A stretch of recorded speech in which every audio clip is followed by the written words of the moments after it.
Bonjour et bienvenue sur le 5e épisode du podcast Fémin, le podcast des créatrices entrepreneuses et des loisirs créatifs. Je voulais démarrer par quelques mots pour vous remercier des feedbacks que je reçois de temps en temps sur mon podcast, ça me fait hyper plaisir, ça me touche à chaque fois et ça me motive énormément. Alors n'hésitez pas à continuer. Et aujourd'hui, un mois après la mise en ligne de la première interview, il y a déjà eu près de 400 écoutes. Et comme j'aime bien le challenge, je me suis fixé un objectif, atteindre les 1000 écoutes pour la fin de l'année. Donc je compte sur vous pour partager les épisodes avec votre communauté et me rejoindre sur Instagram. Trêve de bavardage, place à mon invité du jour. J'ai le grand plaisir d'accueillir aujourd'hui Marie du site tribulationdemarie.com. Marie est très connue dans le milieu de l'aquarelle moderne. Elle a une grande communauté sur Instagram. Elle a déjà publié 3 livres sur l'aquarelle et la créativité. Et elle nous aide à progresser dans l'aquarelle avec des cours vidéo sur son site. Avec Marie, on a parlé de la manière dont elle a appris l'aquarelle et de la manière dont sa communauté l'a portée dans le développement de son activité. On a parlé aussi aventure entrepreneuriale avec des conseils très pratiques et les bonnes questions à se poser avant de se lancer et de faire de sa passion son métier. C'est parti pour la conversation avec Marie. Bienvenue Marie sur le podcast Fémin. Je suis ravie que tu aies accepté mon invitation. Merci. Tu as été une des premières à me répondre. En plus, voilà, donc on a fixé ce petit moment ensemble. J'en suis ravie. De même. Merci à toi. Alors, pour démarrer, je voulais te demander comment tu as commencé à créer et à peindre. Alors, écoute, j'ai commencé à créer pendant l'enfance, en fait, tout simplement, comme beaucoup de personnes, j'imagine. J'ai eu une enfance assez créative. J'aimais bien tout ce qui est peindre, colorier, découper, etc. Donc, je me suis un peu initiée à tout plein de choses quand j'étais enfant et ado.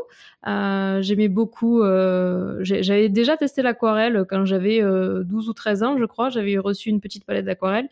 Mais j'avais pas forcément trop accroché parce que ça me semblait très difficile et puis il y avait pas trop de contenu pour développer tout ça. Enfin, en tant qu'enfant, c'était pas évident. Donc j'ai continué à explorer tout ça pendant que j'étais ado, etc. Mais j'en ai pas forcément fait après des études ou un métier derrière, voilà. Donc ça s'est arrêté là. Et puis après, j'ai continué un petit peu à reprendre mes activités créatives après mes études. Voilà. D'accord, ok.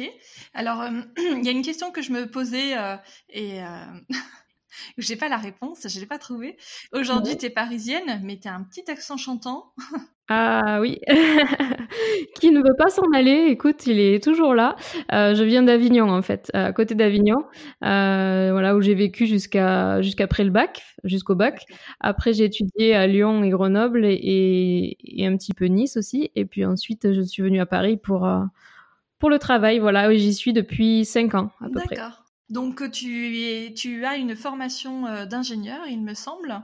Alors, est-ce que tu peux nous expliquer comment s'est passée cette transition entre ton métier d'ingénieur et aujourd'hui ton activité créative, ton activité avec ton blog et puis tes cours, tes livres, Les Tribulations de Marie, qui est aujourd'hui ton activité principale? Oui, voilà, c'est ça, exactement.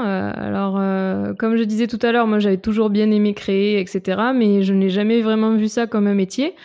C'était vraiment des passions que j'avais. Par exemple, je faisais de la danse, du piano, de la peinture à côté du reste, on va dire. Et donc, en fait, j'ai commencé des études après le bac scientifique. J'ai fait une prépa scientifique à Lyon. Ensuite, j'ai fait une école d'ingénieur à Grenoble sur les énergies renouvelables. D'accord. Voilà.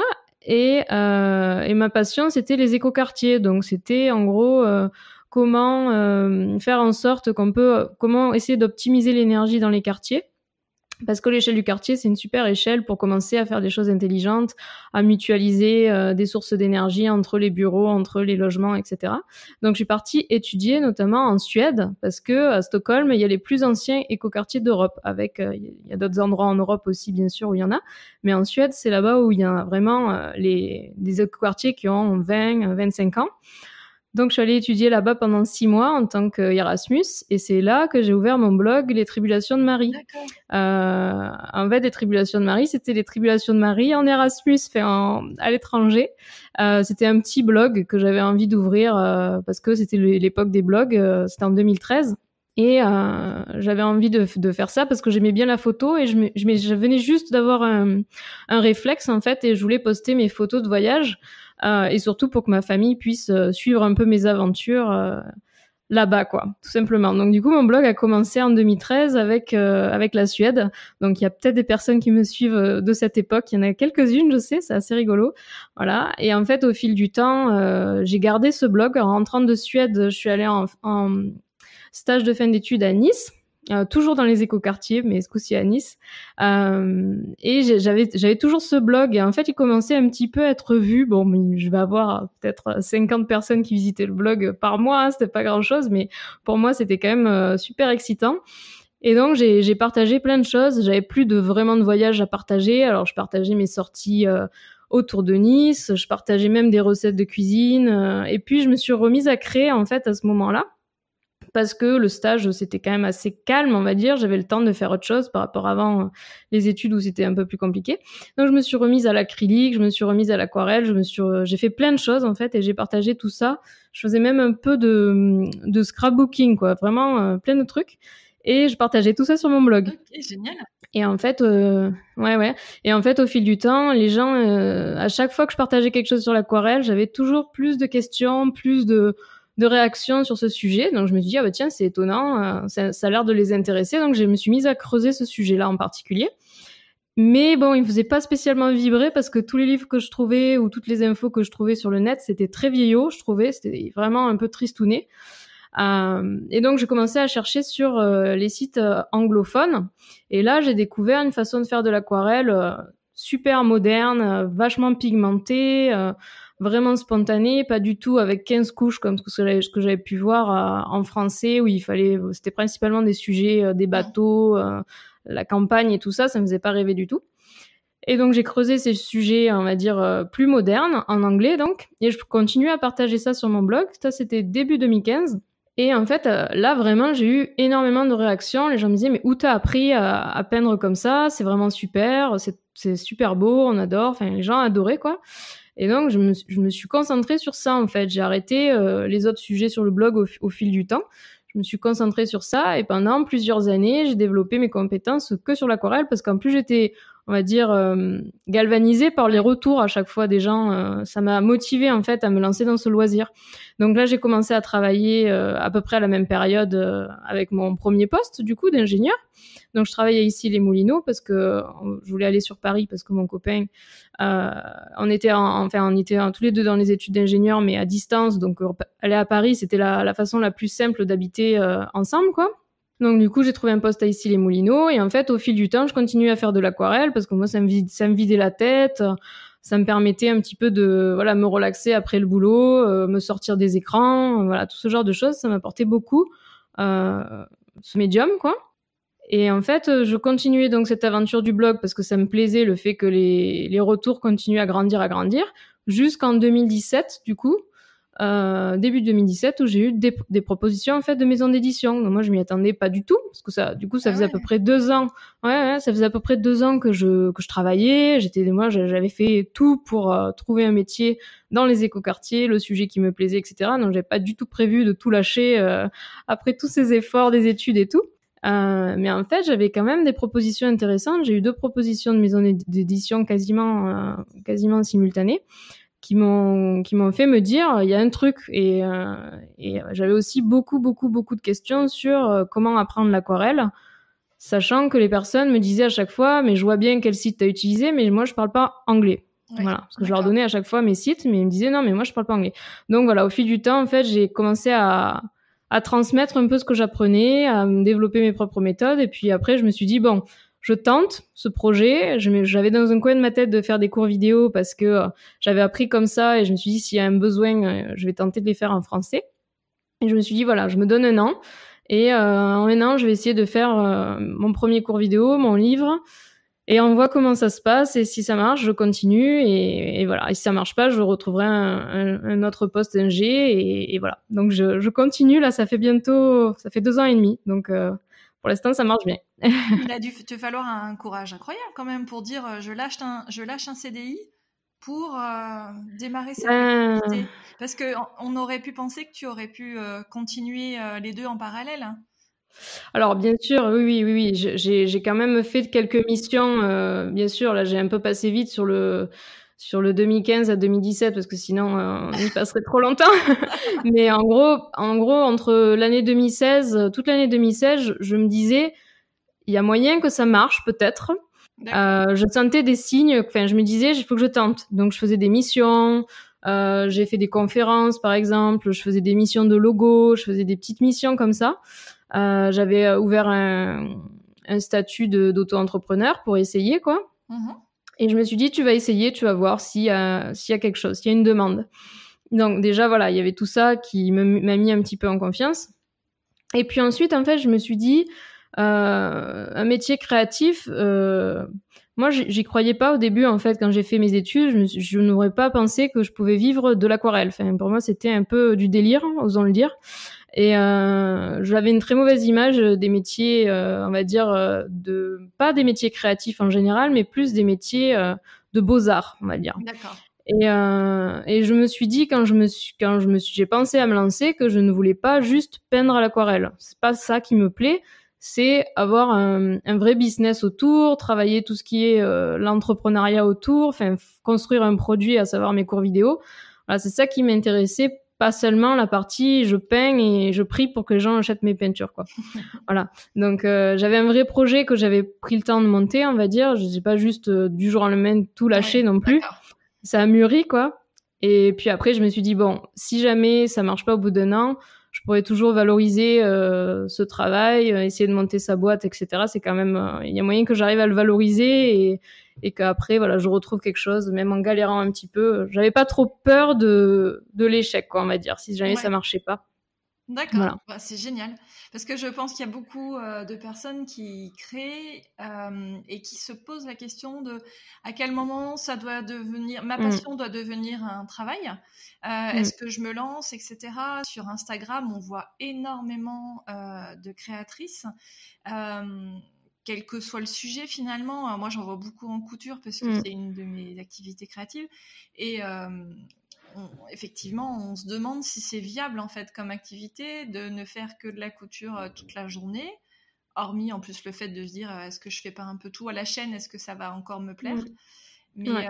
voilà, ce genre d'activité qui est une passion, mais quand Ouais. ça devient Mm, un métier, est-ce que c'est encore la mm. même chose? C'est un peu, voilà, je pense qu'il y a Là, plein de gens en fait qui se posent des questions par rapport à ça. Mmh.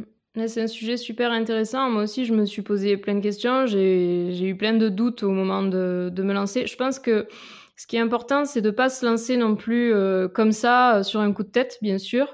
Je pense que c'est bien de faire, les 2, comme tu disais tout à l'heure, les 2 en En même temps parallèle, pendant ouais. quelque temps. Au moins pour, déjà, enfin, ça va donner une charge de travail supplémentaire quand on fait sa passion presque comme une entreprise plus son métier. Déjà, ça demande beaucoup d'organisation de faire les 2 en même temps. Moi, je sais que pendant un an, toute l'année 2016, en gros, je me levais hyper tôt le matin pour réussir à gérer mon blog et tous mes projets. Puis après, il y avait toute la journée de travail. Voilà, ça demande quand même une sorte de rythme. Donc déjà, ça prouve un peu ça montre si on est capable Ouais. de supporter la charge que ça peut être, quoi. La capacité Voilà. de travail, Il y a effectivement, ça, est ouais. importante, ouais. Après, un autre point, c'est quand on veut tourner sa passion en métier, pour moi, il faut vraiment savoir que c'est pas juste sa passion, quoi. Enfin, clairement, ma passion, à savoir peindre à l'aquarelle, ça représente moins de 10% de mon temps. Le plus que je fais, enfin, je fais beaucoup d'autres choses en fait. Et ici, on n'est pas, enfin, disons que ce que je recommande à chaque fois qu'on me pose la question, c'est de s'intéresser à tout ce qui est autour, pas seulement sa passion. Par exemple, justement, gérer des réseaux sociaux, des techniques de marketing, comment augmenter son audience, vendre un produit, comment vendre un produit, comment développer sa com, tout l'informatique derrière, l'administratif, l'organisation, la productivité. Enfin, c'est vraiment plus que juste faire sa passion, parce que si on fait que sa passion, finalement, on reste dans son coin et il se passe rien. Donc pour moi, c'est très important d'être prêt à se former sur autre chose que sa passion pour que ça marche, quoi, et être prêt à ne pas vouloir faire que sa passion, sinon Ouais, je pense que ça peut pas fonctionner, quoi. ouais, c'est un super conseil. Toi, tu t'es formé où à tout ça? Bah, beaucoup en ligne parce que comme tu te doutes, vu que c'est ce que moi j'adore ce médium quoi, cette façon d'apprendre, les cours vidéo. Donc beaucoup avec des cours vidéo en anglais parce que je suis beaucoup de contenu en anglais, donc du coup voilà, j'ai pas mal appris comme ça. Après en cherchant sur le net, en voyant aussi d'autres exemples d'entrepreneurs, en m'inspirant de leurs techniques, en lisant des livres, vraiment plein de façons différentes, mais en essayant de tout le temps me former, de tout le temps essayer de rajouter des compétences à mon arsenal, on va dire, de compétences. Pas seulement juste savoir peindre, mais par exemple apprendre à prendre en photo mes aquarelles, apprendre à communiquer, apprendre à envoyer des mails, tout ça, c'est des choses qui m'ont permis de viabiliser mon projet, quoi. Oui, et Voilà. ça me fait penser à l'exemple du mock-up que tu as montré il y a quelques jours sur ton C'est ça. compte Insta, où effectivement, visiblement, tout le monde était assez bluffé, un peu comme si c'était un tour de passe-passe, mais finalement, c'est effectivement, comme tu l'as dit, alors, enfin, pour ceux qui n'ont pas, qui ont pas vu ces posts, l'idée, en fait, c'était que tu avais mis en scène une carte dans comment dire, dans une scène, en fait, voilà, pour faire une belle photo. Et que C'est ça. après tu es venu intégrer l'aquarelle que tu avais faite pour l'occasion. Et donc Voilà, ce type c'est de ça. mock-up, tu t'en sers, enfin tu peux en faire plusieurs à loisir ou utiliser des mock-ups qui sont déjà existants.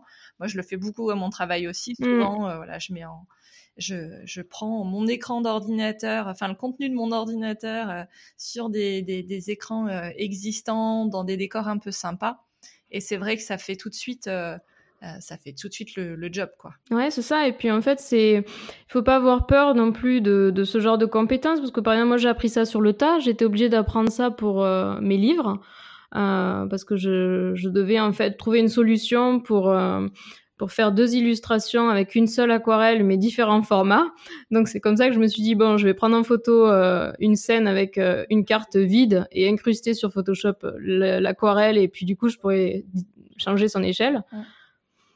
Mais voilà, on n'apprend pas tout d'un coup, c'est au fil du temps, on apprend une nouvelle chose, puis une nouvelle chose, puis une nouvelle chose, et en continuant tout le temps d'essayer de développer ses compétences. Mais après, en tout cas, moi, je pense que c'est ça qui m'aide beaucoup à viabiliser mon activité, quoi. Ah oui, c'est clair, mais on s'en rend compte dès qu'on souscrit à ta newsletter, tu as un rythme de publication régulier. Quand il y a quelques semaines, tu as vendu aussi, c'était à la suite des lives que tu as fait sur Instagram. Tu avais fait une semaine de live qui était super, et à la suite, tu as fait une offre promotionnelle, une offre spéciale pour tes cours.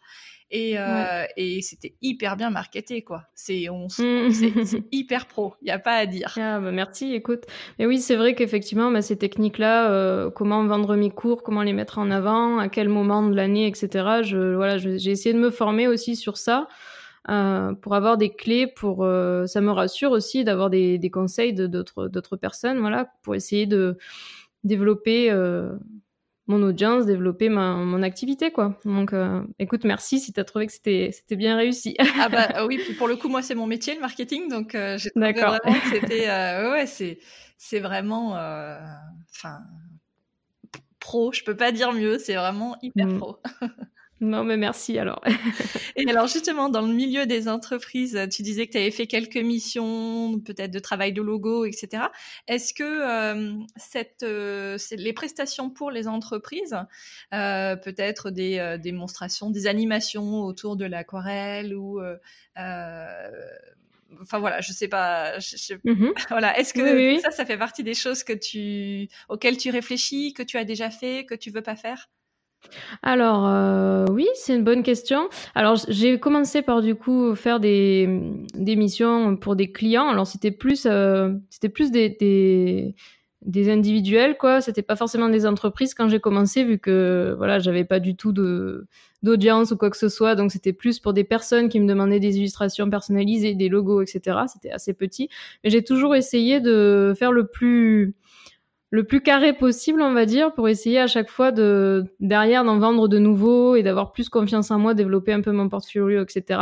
Après, pour le moment, je fais assez peu de prestations de services, de prestations pour des clients aujourd'hui parce que comme mon activité principale, c'est les cours vidéo, ça me prend beaucoup de temps de travailler pour un client alors que si je développe mon activité de cours vidéo, j'arrive à plutôt gagner en échelle plus vite, quoi, à me développer plus vite. Donc, je fais des ateliers quand même en présentiel sur Paris pour l'instant.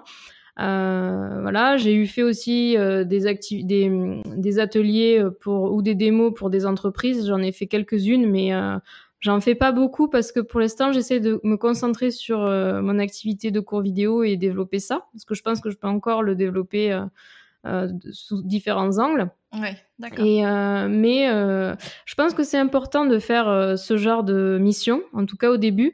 Moi, je m'en suis un peu passée, on va dire, même si je l'ai fait quand même, on va dire, j'ai fait 5-6 missions au tout début de mon activité. Mais en fait, ce qui m'a aidée, c'est mon expérience en tant qu'ingénieur, que j'ai pour le coup énormément utilisée. J'utilise encore beaucoup aujourd'hui. Et dans quel sens? C'est quoi les ponts entre ton ancien métier et l'actuel? En fait, je trouve que quand on se lance en tant que créatif, si on a déjà eu une expérience en entreprise, quelle que ce soit, voilà, comme moi en tant qu'ingé ou n'importe quoi, c'est vraiment très, très utile. Par exemple, le fait de connaître un peu le milieu du travail, quand je travaille avec une entreprise, j'ai déjà été dans ce milieu, donc je vois comment ça se passe, le temps que ça peut prendre, les réunions, les façons de communiquer par mail, c'est tout bête, mais ça s'apprend quand même, mine de rien, quand on n'a jamais fait. Tout à fait, ouais. Échanger de façon pro avec les gens par mail, voilà, savoir se présenter, savoir faire rien qu'une présentation PowerPoint et voilà, se défendre.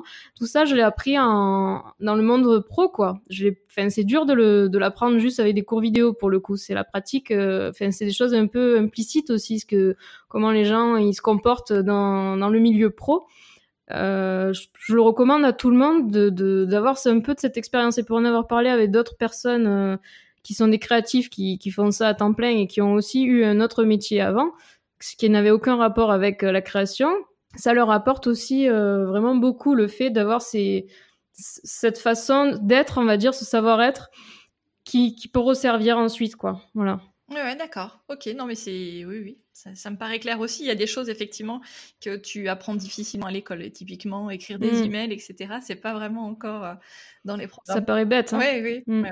Et puis, en plus, en tant que créatif, je me permets d'ajouter, mais en tant que créatif, on est souvent perçu comme un peu des gens qui parlent dans tous les sens, qui sont pas organisés, voilà, qui sont un peu artistes, pas folkloriques, mais voilà, artistes, et c'est un peu vu négativement. Donc du coup, c'est vrai qu'avoir fait que ce soit du travail pour comme tu disais plutôt toi dans ta question, que ce soit travailler pour une entreprise, travailler pour des clients, pas seulement vendre ses propres créations et tout, c'est vrai que ça apporte beaucoup, même si c'était une expérience d'avant, de notre ancienne vie entre guillemets.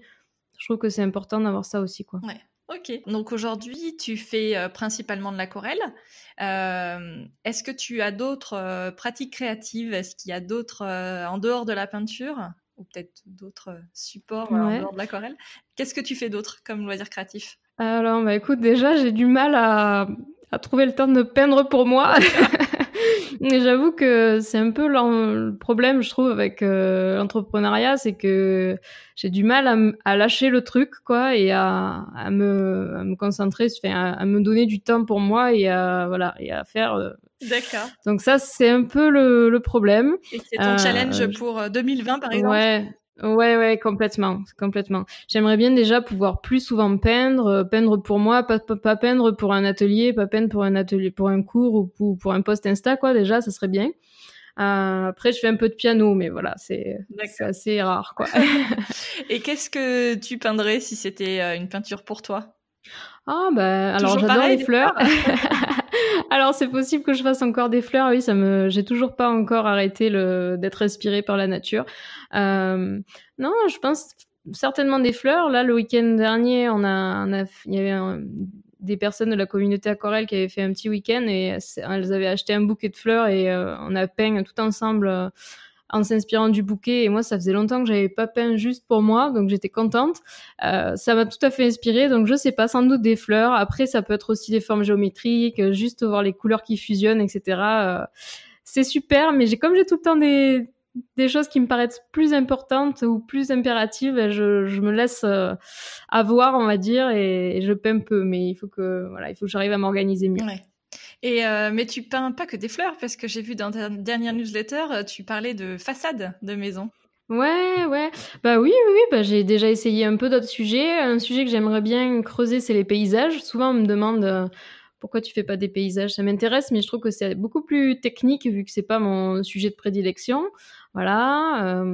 Tout plein de sujets qui m'intéressent effectivement. Pourquoi pas aussi des choses un peu plus abstraites, des motifs, des choses comme ça. Les façades des maisons, ça m'a toujours beaucoup inspiré, mais je trouve ça très difficile. J'avais essayé plusieurs fois, mais voilà, c'est assez dur, mais pourquoi pas creuser ça, ouais, D'accord. complètement. Et est-ce qu'il y a une activité créative que tu as essayée et à laquelle tu n'as pas adhéré? J'avais essayé justement un peu le scrapbooking. Alors Ah c'était oui. pas du vrai scrapbooking, c'était du, je sais pas si tu connais Project Life, ça s'appelle. Oui, alors c'est En toujours, gros, c'est voilà, autour du papier. ouais, c'est ça. C'est imprimer tes photos et faire une double page par semaine en général, et rajouter des petites cartes, des petites choses que tu vas Voilà, découper, des embellissements. etc. Ouais, Ouais. exactement. Donc j'ai fait ça pendant 6 mois quand même. J'avais réussi à m'y tenir, mais après j'ai pas réussi à tenir le rythme et le fait d'être voilà, si tu lâches, après tu prends du retard, donc difficile de garder le rythme. Ouais. Donc j'avais pas forcément poursuivi ça. Voilà. Voilà, j'avais eu testé aussi. J'aimerais bien tester les encres aussi, Ouais. comme technique. C'est très proche de Mmh mh. l'aquarelle. J'ai pas encore réussi à bien explorer dans tous les angles, mais ça me paraît super voilà, comme loisir créatif. OK, et ça me fait penser, tout le travail du papier, ça me fait penser à la carterie, parce que moi, c'est Ouais. beaucoup en ce moment ce que je fais, de la carterie. Est-ce que tu as déjà, imaginé, vendre, tes créations sur, des supports, par exemple de papeterie? On pourrait imaginer, que tu fasses, Ouais. des Mmh. cartes, à partir de Les tes cartes, ouais. aquarelles, que tu les fasses imprimer et que tu les distribues. Oui, complètement. Mais j'ai déjà pensé, j'ai beaucoup de demandes dans ce sens. J'ai déjà fait des faire-part de mariage, j'ai déjà fait toute la papeterie qui va avec, les menus, et cetera. Et puis pour mon propre mariage, j'ai fait tout ça aussi. Donc j'ai déjà un peu testé tout ça. Après, c'est vrai que c'était plutôt ponctuel parce que ça prend énormément de temps quand même de se lancer là-dedans. Donc je me suis dit que si je le fais, pour l'instant, j'ai jamais vraiment vendu mes aquarelles, que ce soit en affiche ou en carte, effectivement. Mais je me dis que c'est tellement d'organisation, d'avoir comment dire, l'emballage qu'il faut, la logistique derrière qu'il faut, Mmh. que je me dis si je me lance là-dedans, il faut vraiment que j'essaye de le faire vraiment, quoi. Tu vois, essayer de faire une collection, par exemple, de papeterie ou une collection d'affiches ou quelque chose comme ça, mais pas juste une petite affiche par-ci, Ouais. par-là. J'aimerais bien, si je le faire vraiment, avoir une petite boutique avec des affiches, etc. Et comme c'est pas évident de trouver le temps déjà pour les projets dans ce moment, c'est pas ma priorité pour le moment. Ouais. Mais complètement, j'ai déjà un petit peu essayé, mais voilà, pour essayer. OK. Est-ce que dans ton activité, au quotidien, il y a quelque chose que tu aimes moins? Tu as parlé, de pas mal Euh, d'aspects de ton activité en euh, disant que, bah, tu il y avait que 10 de ton temps qui était finalement consacré à ouais. la peinture en elle-même. Est-ce que, de l'administratif, par exemple, ou, Ah oui. le fait d'être seul, ou, voilà?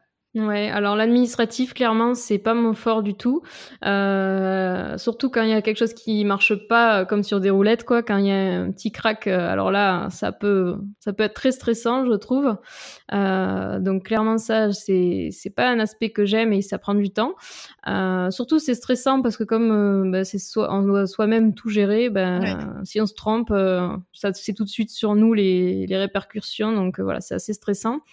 Heu, Sinon, oui, être toute seule, ça me dérange pas du tout ça. Pour le coup, je suis assez casanière, ça me dérange pas d'être chez moi, ambiance cosy, non, ça, c'est pas un souci.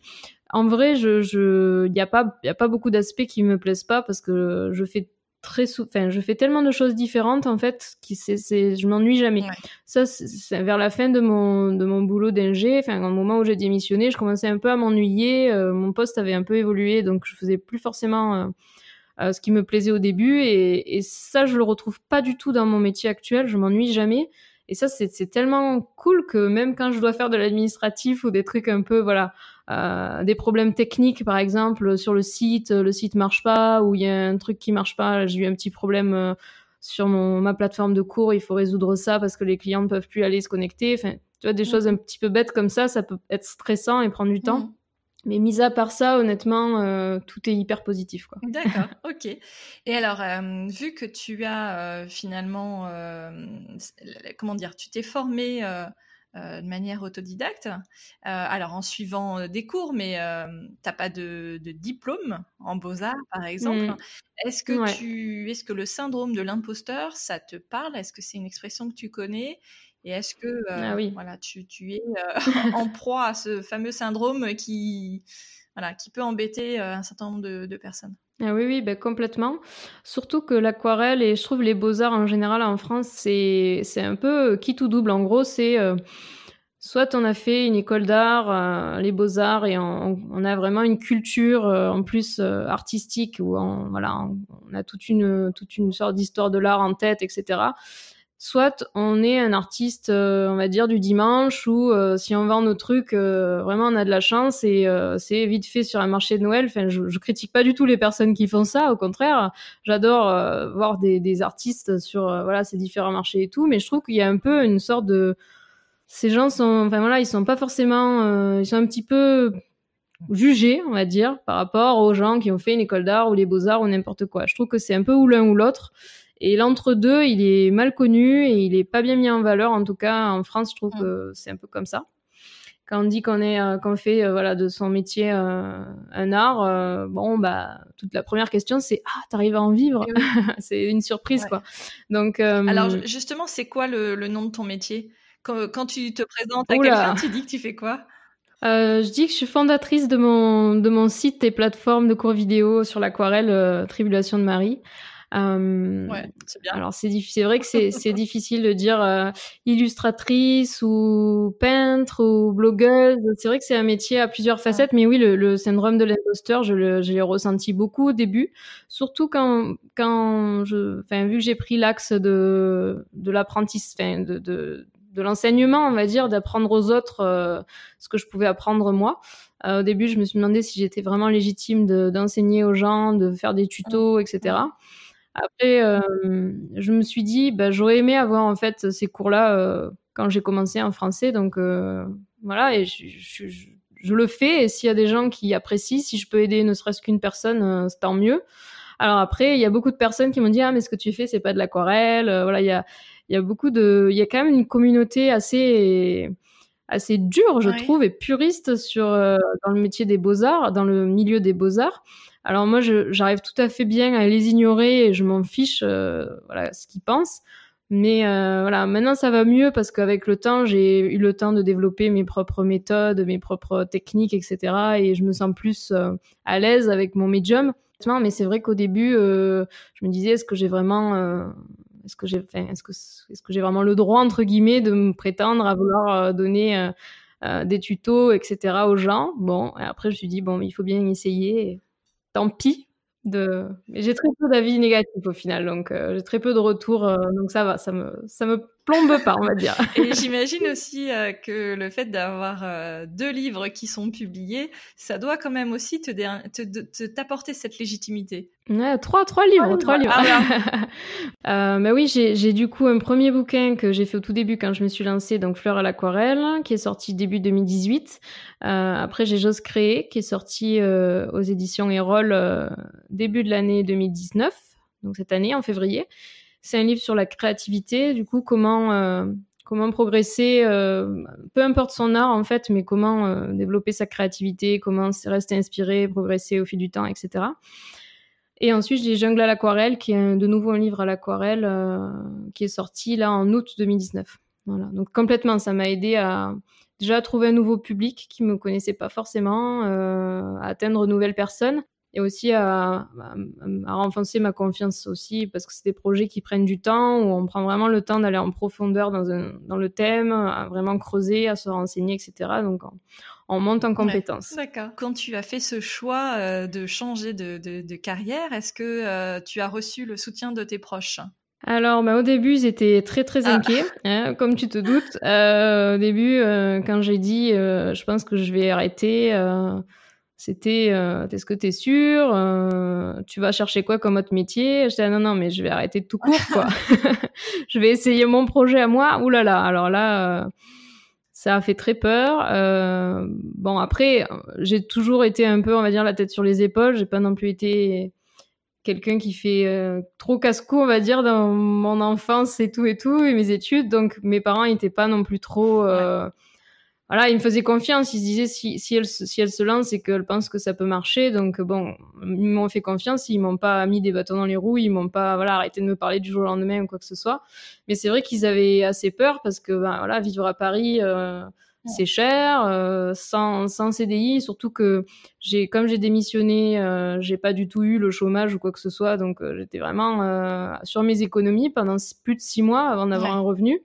Donc c'était quand même assez précaire comme situation, mais bon, ils ont vraiment cru en moi et ça m'a boosté, quoi. Ils m'ont vraiment, ils étaient motivants, ça va marcher. Enfin, au début, ils y croyaient, ils avaient Ouais. peur, on va dire, mais ils m'ont quand même encouragé. Et puis après, voilà, ça a commencé à marcher et leur soutien, Ouais, ça aide, quoi. C'est sûr que ça fait plaisir c'est d'être clair. soutenu, quoi. Alors maintenant, si on parle un peu, web, je voulais savoir, quelle était Ouais. la place, d'un blog aujourd'hui pour toi dans ta conception un peu du web à l'heure des réseaux sociaux? Et puis savoir Mmh. quelle approche tu avais des réseaux sociaux aussi? Ouais.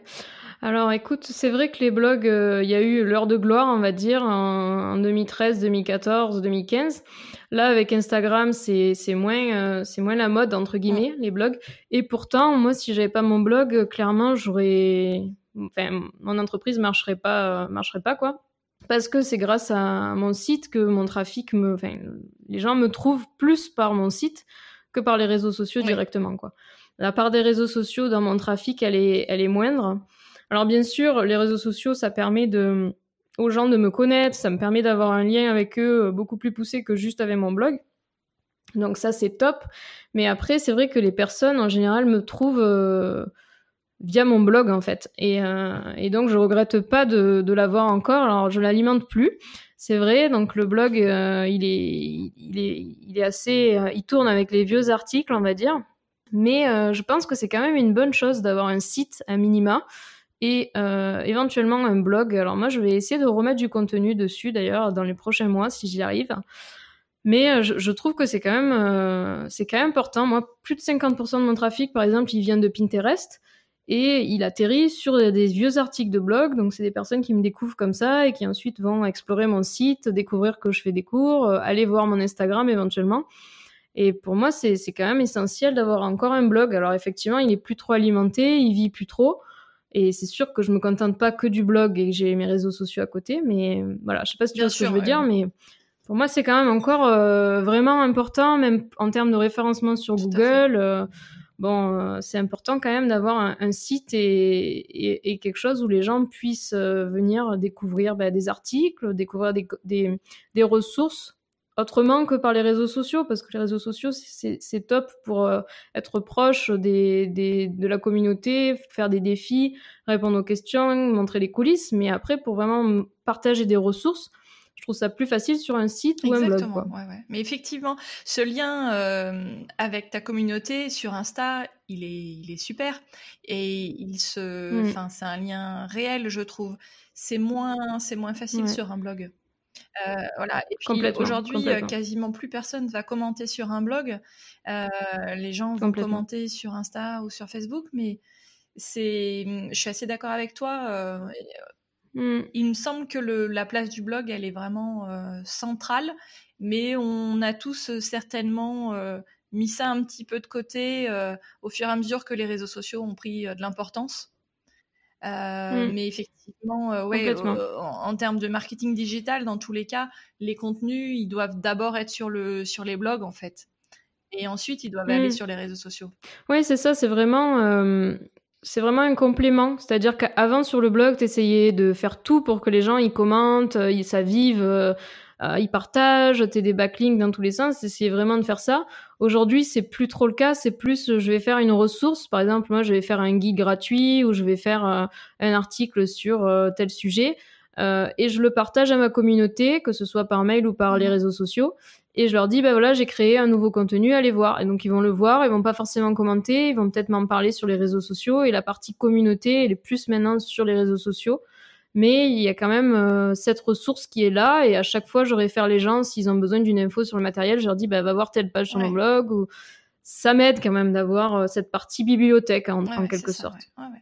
Et tout ce qui a été mis en place de ces outils web, je pense, alors ton nom de marque, tu nous as expliqué d'où ça venait, mais ton site web, la plateforme de cours en ligne, les réseaux sociaux, toute la partie gestion, etc., administrative, ça t'a paru facile est-ce que c'était un cap qui était facile à passer ou au contraire un peu difficile? Ça dépend quoi. Ça me plaît en fait tout ce qui est technologie, application, logiciel et tout, j'aime bien ça. Donc ça me dérange pas vraiment. Donc ça a pas été si difficile que ça de monter mon site. J'ai tout fait moi-même du coup. Au début, comme j'avais pas trop de budget quand je me suis lancée, j'avais vraiment carrément pris des modules sur WordPress, j'avais tout codé, la partie, la plateforme, c'était vraiment... j'avais utilisé quelque chose d'assez simple et j'avais tout personnalisé, tout codé moi-même, donc ça avait pris du temps, ça avait été assez dur, mais ça m'avait pas fait peur parce que je m'étais dit, je peux y arriver, quoi. Je m'étais motivée et j'avais complété un peu ce que je savais déjà un peu appris dans mes formations en école d'ingé, on fait un petit peu d'informatique, donc ça m'avait aidé. Après, tout ce qui est gestion administratif et tout ça, c'est vrai que c'est pas... J'ai appris un peu en essayant de me documenter comme je pouvais, en appelant les structures desquelles je dépends en tant qu'auto-entrepreneur. Voilà, je sais pas trop si ça répond à ta question, mais voilà, ça a pris du temps. C'est vrai que ça fait peur de monter un site tout seul. On n'est pas obligé de faire un énorme truc dès le début. Il y a aujourd'hui des sites comme Squarespace par exemple ou d'autres modules, même WordPress, c'est de plus en plus simple d'ouvrir son propre petit site. Donc j'incite les gens à ne pas avoir trop peur de monter son site. Après, c'est vrai que moi, la partie plateforme de cours, c'était un gros bébé, entre guillemets, vu que, voilà, il fallait que les gens puissent payer en ligne, il fallait qu'ils puissent créer un compte, mettre un mot de passe et compagnie, que ça soit sécurisé. Donc ça, c'est un peu à part. Mais voilà, il faut pas non plus avoir trop peur de se lancer là-dedans parce que une fois qu'on a mis un pied dedans, au fur et à mesure, on apprend et on peut y arriver. Je suis assez d'accord avec toi. Aujourd'hui, on a quand même des outils qui sont top pour pouvoir s'en sortir tout seul. Et si vraiment on est réfractaire, il faut se faire aider par son entourage. Et en théorie, il y a quand même quelqu'un dans votre entourage aujourd'hui qui doit pouvoir se dépatouiller un peu vraiment. WordPress. Et tout ça.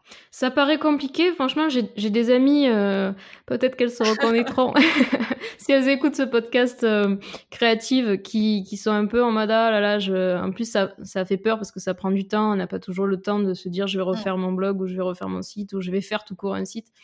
Mais vraiment voilà, il y a vraiment, il faut s'y mettre un peu, ça prend un peu de temps mais ça va quand même très vite et ça vaut le coup d'avoir son propre site, son propre domaine. Voilà, donc je suis assez d'accord. Et puis il y a une citation que j'aime bien qui est le mieux est l'ennemi du bien. Et voilà, oui, il faut voilà. se lancer et ça sera peut-être pas parfait, complètement d'accord. Mais on se lance et puis après on fera autre chose. Enfin, ça sera mieux, quoi. Mais complètement d'accord. Un peu comme avec le podcast, au début le son était pas génial, tout ça. Et puis finalement après on s'améliore et puis voilà, c'est en faisant en fait qu'on apprend à faire aussi. Complètement, c'est sûr. Pas hésiter à demander de l'aide aussi. Par exemple, moi, j'ose pas forcément tout le temps écrire à une créative ou un créatif que je suis pour lui poser des questions. Et pourtant, en fait, les gens n'hésitent pas à aider. Ils sont contents d'aider. Enfin, moi, perso, quand on me pose des questions sur... j'ai pas envie non plus qu'on m'en pose tous les jours, bien sûr, mais quand on me demande, voilà, comment t'as fait ton site ou quoi, j'hésite pas à donner quelques conseils si je peux. Ça, j'étais étonnée, par exemple, quand j'ai écrit mon livre sur la créativité, j'ose créer, j'ai interviewé 12 personnes. Et j'étais hyper étonnée qu'ils répondent, en fait, parce que c'était surtout des personnes anglo-saxonnes qui étaient quand même pas mal suivies, qui, de l'extérieur, me paraissaient très occupées. Et ces personnes répondent, ils aident. Donc, faut pas hésiter aussi à poser des questions à droite à gauche, à dire, voilà, est-ce que tu as un conseil à me donner sur tel sujet? Et les gens répondent et aident, quoi, généralement. Donc, je suis assez d'accord, effectivement. Mais en fait, les gens aiment bien qu'on ait besoin d'eux et de partager leur savoir. La plupart du temps. Hein, tout le monde n'est pas comme ça, mais la Complètement. plupart des gens sont comme ça. Est-ce qu'il y a un cliché auquel tu dois faire face et ou qui t'agace? Alors là, bonne question. Hum, Bah, le cliché de, justement, ce que je disais un peu tout à l'heure, le cliché de l'artiste du dimanche, j'aime pas trop ça. En mode, ah, bah, t'es pas vraiment une vraie artiste, ou parce que, voilà, t'as pas fait d'études d'art, ou choses comme ça. En fait, de façon assez rigolote, c'est souvent des gens qui ne sont pas dans ma communauté qui réagissent Ouais. comme ça. Les professionnels avec qui j'ai travaillé, les marques avec qui je travaille, ils me perçoivent pas du tout comme une artiste du dimanche. Au contraire, ils sont contents. On est contents de travailler ensemble parce que voilà, je parle à d'autres personnes qui sont pas la même audience que les gens qui peuvent juger, on va dire. Donc ça aide à être en confiance. Mais c'est vrai que c'est pas forcément évident de quand les gens jugent en se disant oh là là, t'arrives à en faire un métier, ou je sais pas. Enfin, c'est des fois mais si, enfin voilà, ce genre de cliché. Bon, après j'en vois pas trop, je vois beaucoup de positifs. Honnêtement, les gens au contraire en général ils sont quand même là, c'est une minorité de personnes qui peuvent juger. La plupart sont quand même très encourageants, hyper bienveillants, vraiment hyper positif, et c'est assez incroyable, quoi. Je fais assez peu face à des clichés. Au contraire, je fais plutôt face à des gens qui sont encourageants. Donc bon, c'est quand même c'est top, quoi, franchement. Effectivement, sur les voilà. réseaux sociaux, on entend quand même beaucoup parler de haters, et donc là, toi, c'est pas tellement le cas, Ouais. quoi. Donc c'est ça qui est chouette. Je trouve, je sais pas si c'est comme ça dans la communauté de la couture ou pas, mais en tout cas, moi je trouve que sur Instagram notamment, il y a une vraie Ouais, bienveillance. Enfin, les gens ouais, je sont, trouve aussi, ouais. ils sont vraiment encourageants, quoi. Après, ça doit dépendre quand même de certains comptes, parce que moi, je suis aussi d'autres personnes qui parlent souvent quand même d'être un peu la cible de certains haters, et donc alors moi, je suis quand même assez candide, assez naïve de manière générale, donc du coup, à chaque fois, je dis ah bon, mais il y a vraiment des gens qui ont du temps à perdre et aller voilà, Ouais.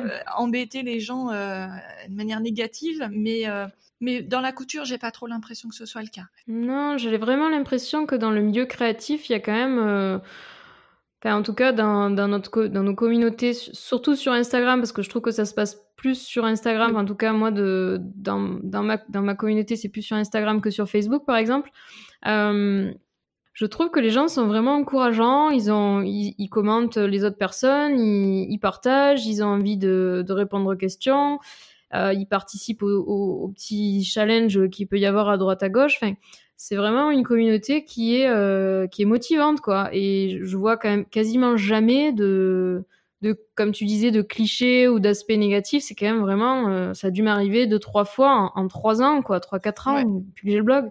Donc, tu vois, je trouve qu'au contraire, c'est assez étonnant. Souvent, les gens me disent ah non, j'ai pas envie de me mettre sur les réseaux sociaux. Je leur dis si, tu devrais te créer un compte Instagram pour commencer à partager tes peintures. Alors ils me disent mais non, je peux pas montrer mes peintures, ce que je fais c'est bidon et tout. Enfin, je suis nulle en dessin ou je sais pas quoi.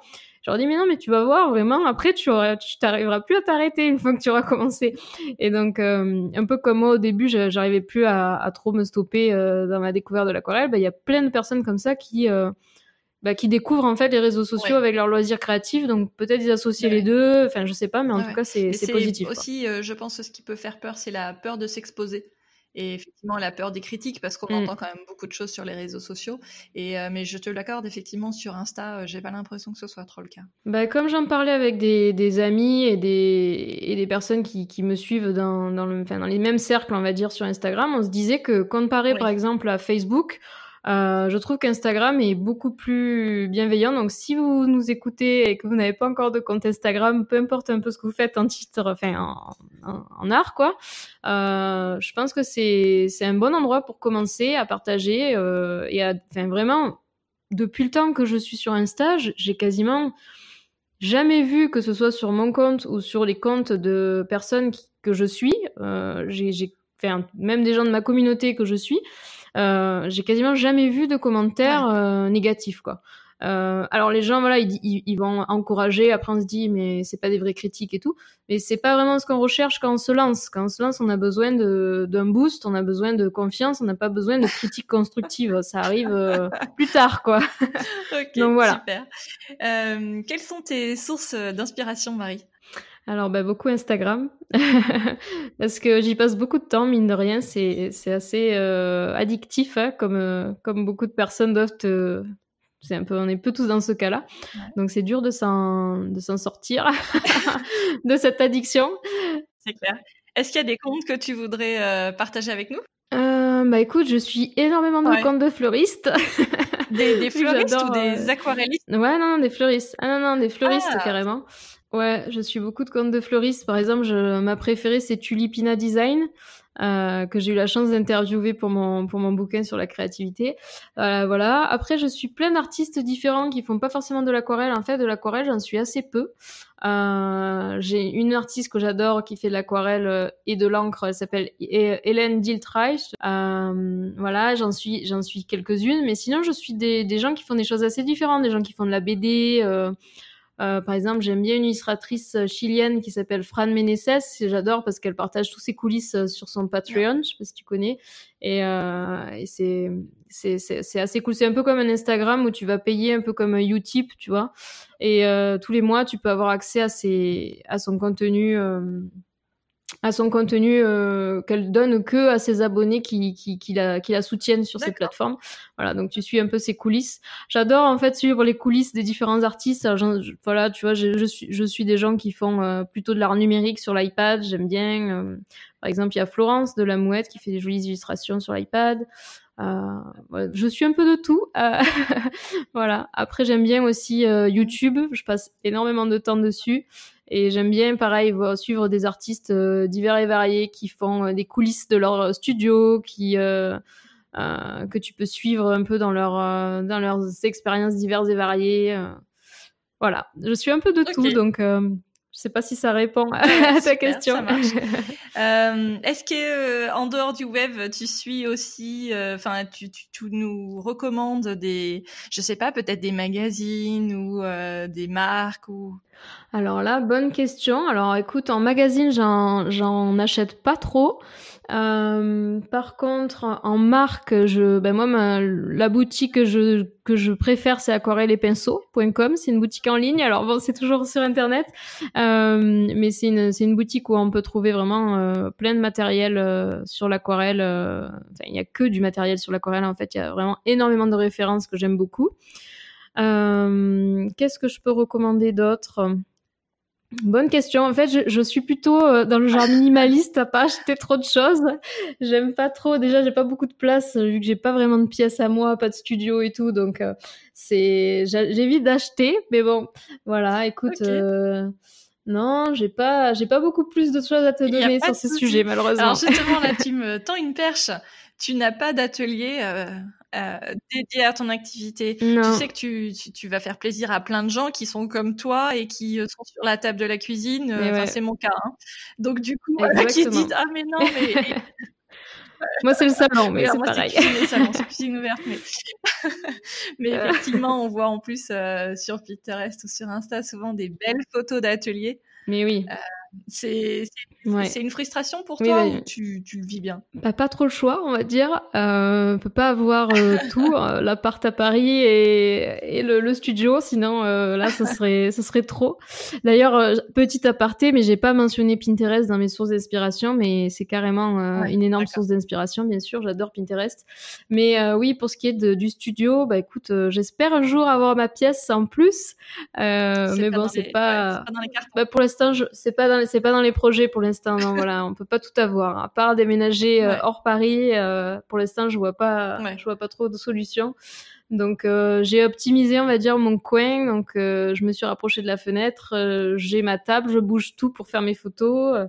Mais c'est vrai que c'est rigolo. L'autre fois, j'avais une amie qui me suit sur Instagram qui est venue chez moi et j'ai montré mon coin où je prends mes photos, où je transforme on va dire, ça en pseudo-atelier, quoi. Et elle était assez étonnée. Elle me dit, oula, je pensais pas que c'était dans ce coin que tu faisais tes photos, quoi. Mais bon, on fait comme on peut. Comme tu disais tout à l'heure, c'est sympa de voir un peu les coulisses aussi. Et quand on a participé au live que tu as fait sur Instagram il y a quelques semaines, c'était rigolo de voir effectivement un peu l'envers du décor. Non, mais du coup, il faut pas non plus se dire, ça peut peut-être aider certaines personnes qui se disent, voilà, moi j'ai pas ci, j'ai pas ça, j'ai pas l'autre.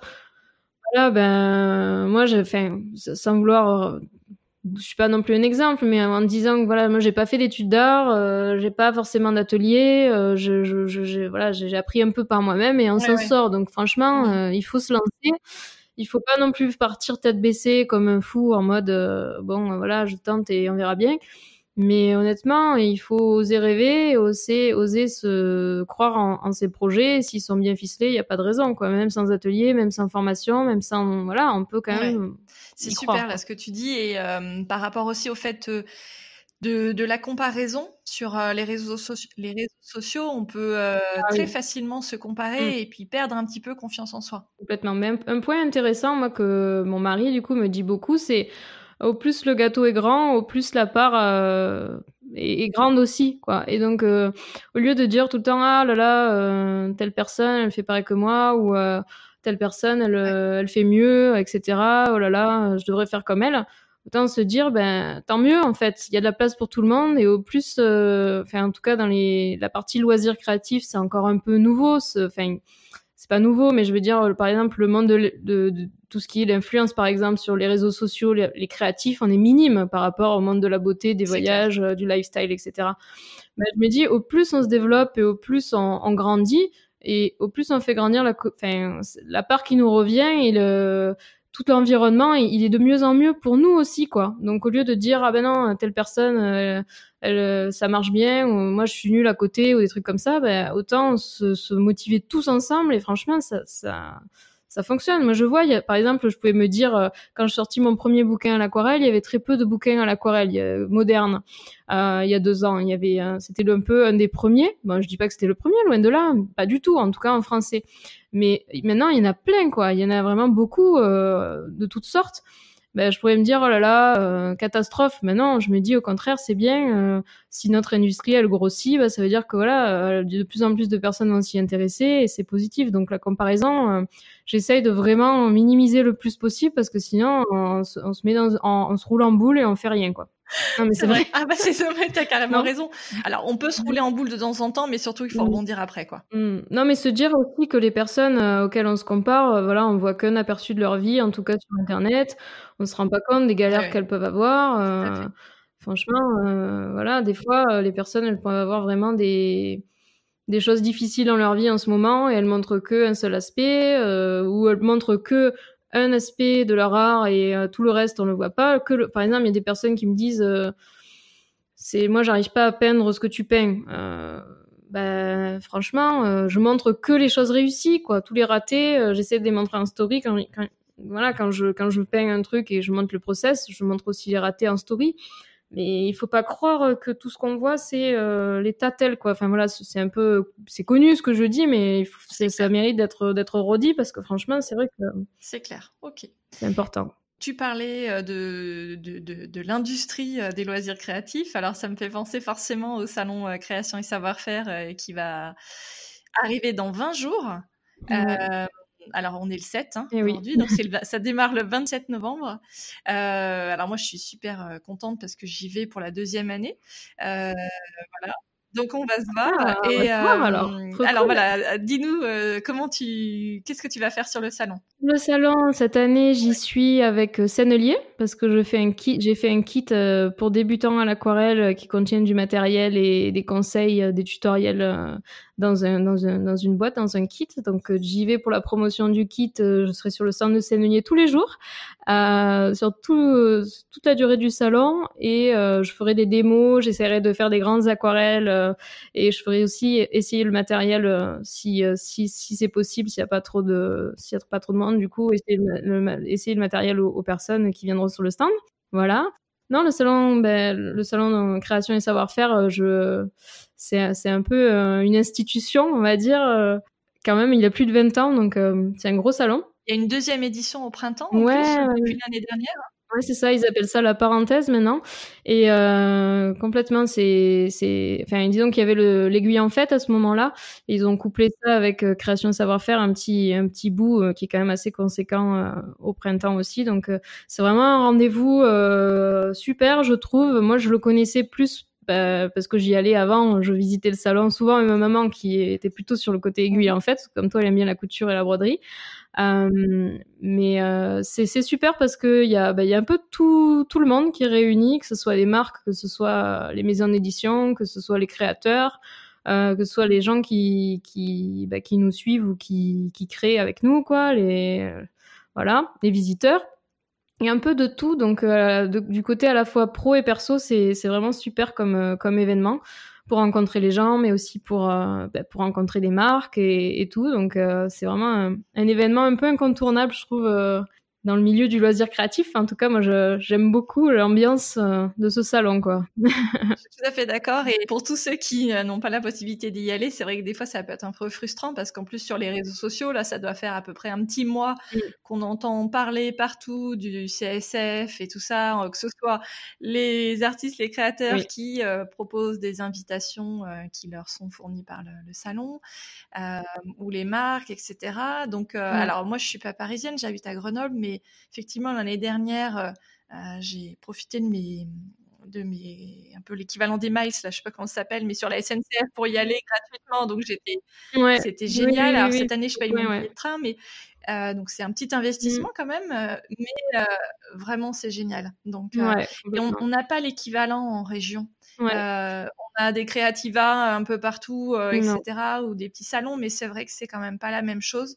Donc voilà, c'est bientôt Noël. Alors c'est un peu trop en avant par rapport à Noël peut-être, mais si pour toutes celles qui nous écoutent, et voilà, c'est vraiment un chouette salon. Ouais, mais surtout c'est intéressant ce que tu dis parce que il y a beaucoup de personnes quand même. Je sais pas si c'est pas peut-être pas la majorité, faudrait que je vérifie, mais il y a une grosse partie de l'audience du salon qui n'est pas région parisienne. Ah oui, je savais pas. C'est un salon où vraiment une très grosse partie vient d'un peu partout en France à l'occasion du salon. Donc c'est assez rigolo parce que moi par exemple avec ma maman on y allait depuis Avignon, quoi. Donc est-ce que tu peux peut-être nous partager avec nous un conseil que tu aurais aimé qu'on te donne? Une bonne question. Un conseil que j'aurais aimé qu'on me donne, c'est peut-être de faire. Ça paraît bête comme conseil, mais arrêter de rêver et de tout le temps tout planifier. Moi, je suis beaucoup comme ça, j'adore planifier, j'adore tout anticiper et tout et tout. Et en fait, on attend, au final, on fait rien. Et en fait, moi, la maison d'édition, ça a été l'électrochoc qui a fait que j'ai fait et que j'ai pris une action. Mais j'aurais pas eu ça.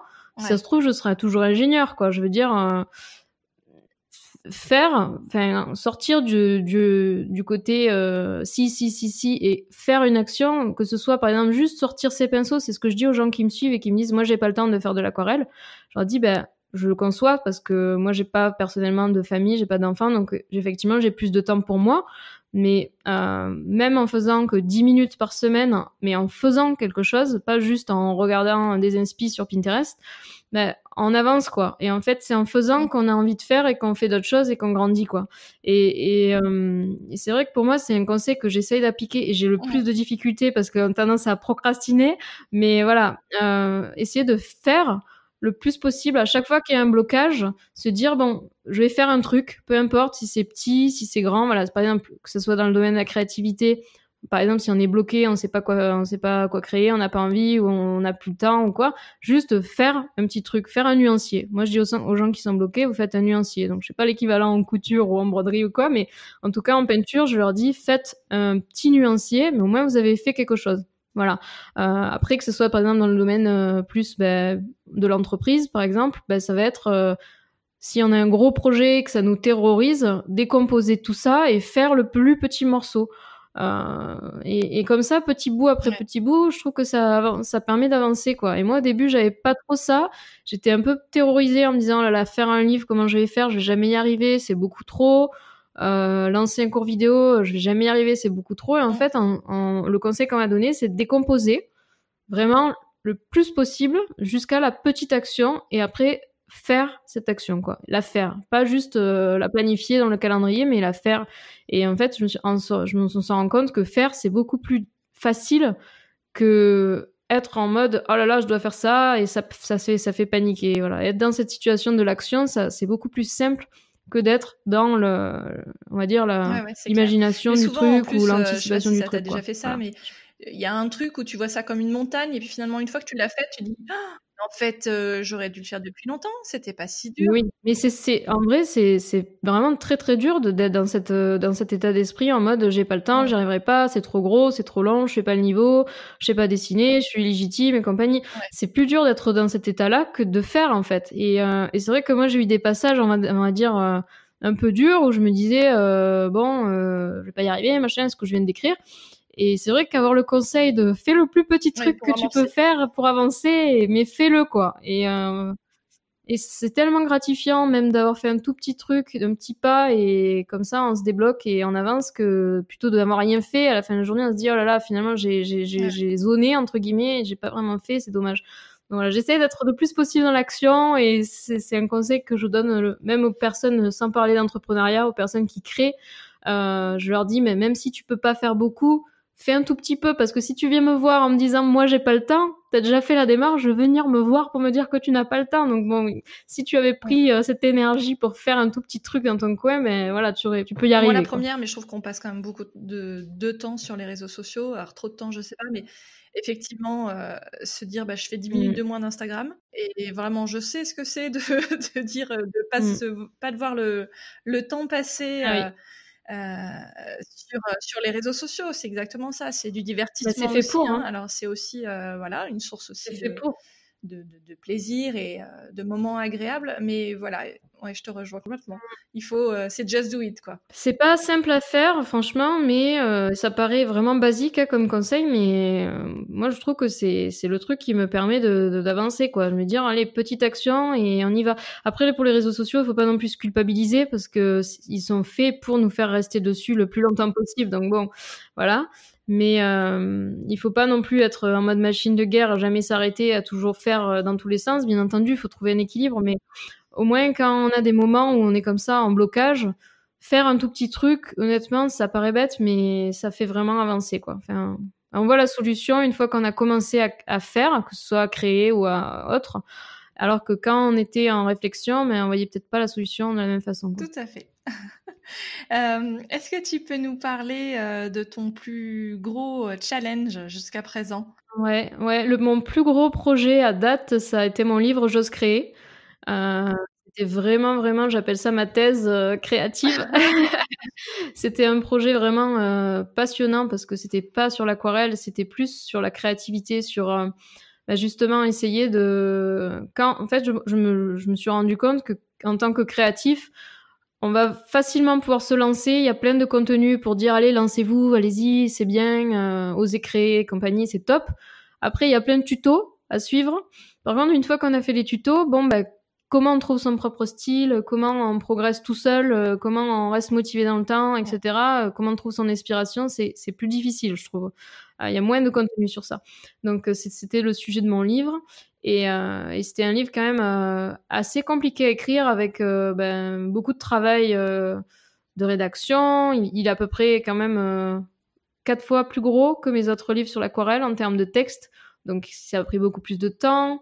J'ai fait beaucoup d'interviews avec des gens, comme je te disais, c'était vraiment intéressant de les interviewer. Il y a beaucoup de travail pour après faire quelque chose de super structuré, construire le sommaire de façon intelligente et tout. Donc c'était vraiment un énorme projet, mais je regrette vraiment pas cette aventure parce que déjà ça m'a appris énormément sur le sujet de la créativité, vu que j'ai lu plein de livres pour me documenter encore, pour compléter mes connaissances et tout. Mais aussi, à des moments, je me suis dit, est-ce que je vais y arriver? Parce que c'est tellement gros comme projet que j'ai mis sur l'écriture et la réalisation, j'ai mis 6 mois à temps plein, donc c'est quand même énorme.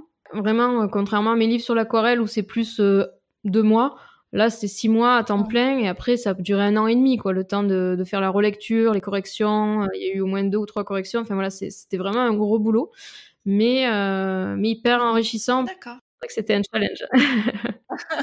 Et alors, est-ce que tu peux nous parler de ta plus grande fierté? Est-ce que c'est aussi ton plus gros challenge, les livres? C'est vrai que les livres, je suis super fière forcément de les avoir sortis tous les 3. En plus, en 2 ans d'intervalle, Super. 3 livres, c'était quand même un gros challenge. Je me suis pas arrêtée, on va dire. Non, non, je dirais ma plus grande fierté, c'est d'avoir réussi à monter un peu ce projet qui marche quoi, voilà, qui commence à fonctionner.